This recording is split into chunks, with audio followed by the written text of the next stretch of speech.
This is the web of agency.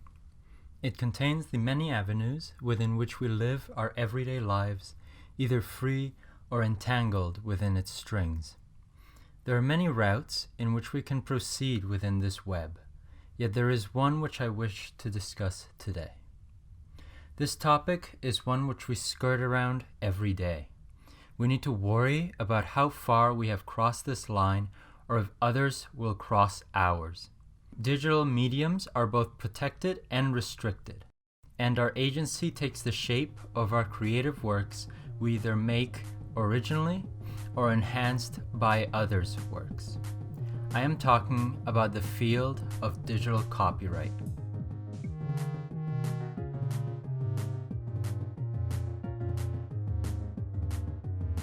To start, what is digital copyright?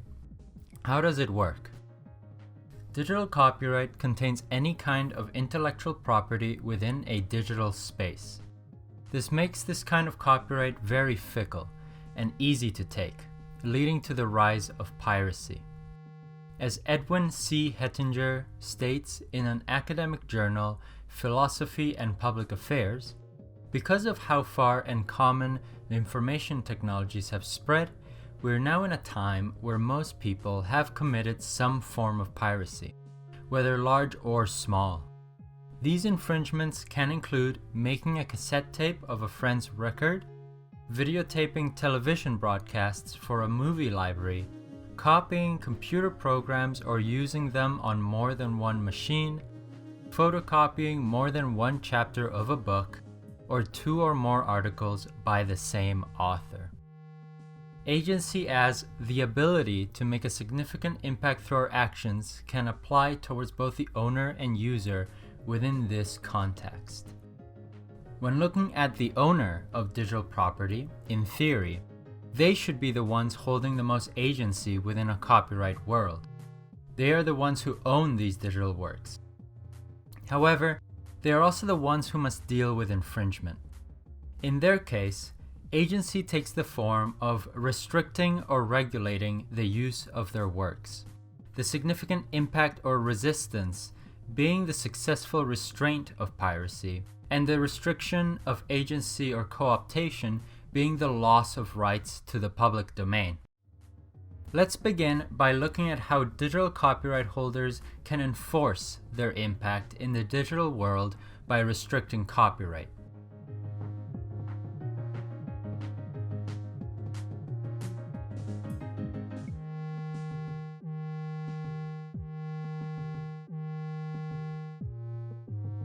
Cathay Y. N. Smith highlights some of the ways in which copyright owners can use their rights to make agency-fueled decisions, an action which she describes as weaponizing copyright.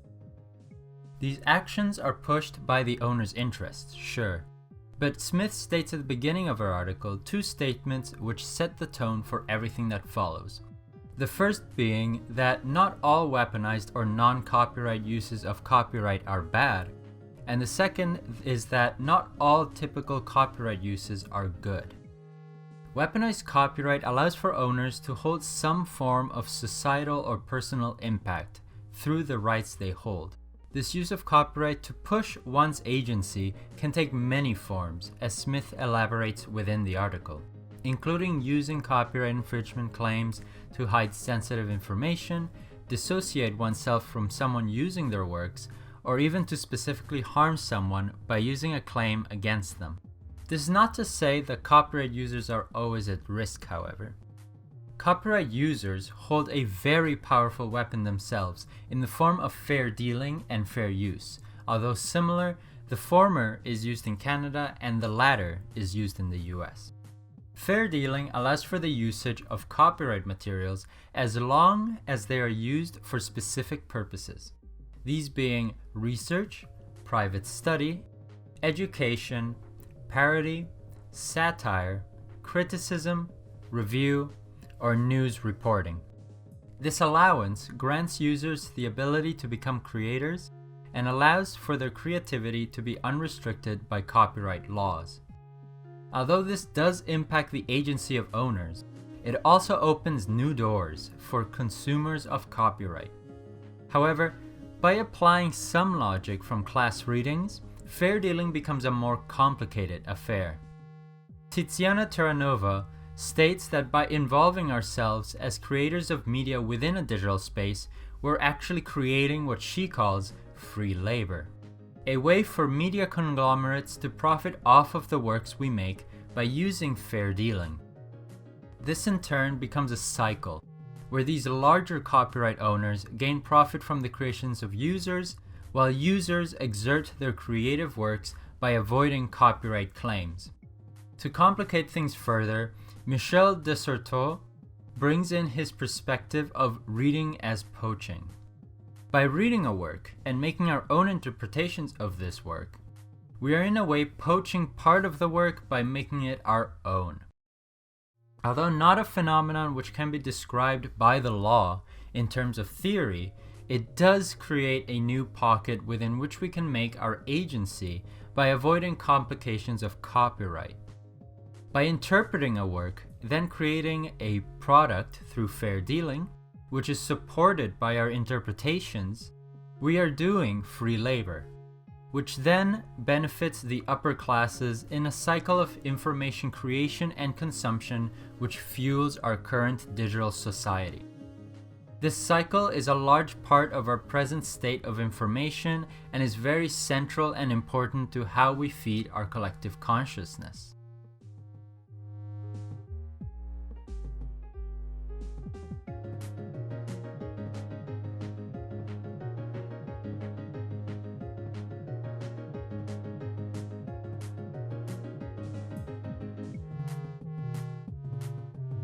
Now, to veer away a bit from the basic foundation of digital copyright and how we create our agency within it, let's see how a specific aspect of humanity fares within a copyright stage, and what kind of agency we may gain from this aspect.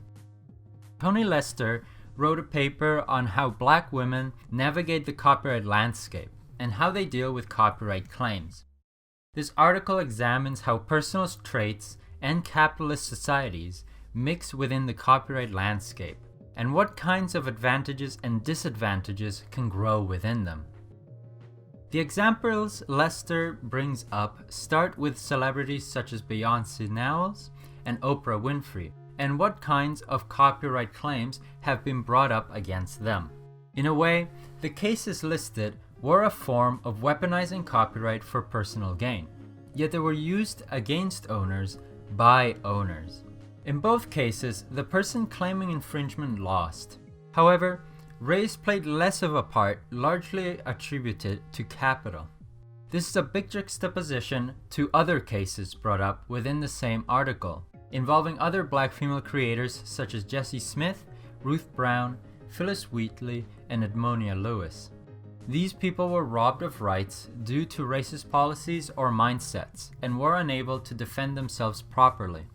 This kind of injustice is immediately countered by what seems to be pure capital. As presented in the article, Knowles and Winfrey used their money to break through the claims and were able to preserve their rights. This kind of societal structure we have created is very dependent on the capitalist framework, where large capital is a major factor in one's success. Agency is held by those who can keep up with this structure, and the examples which Lester brings up put this concept at the forefront.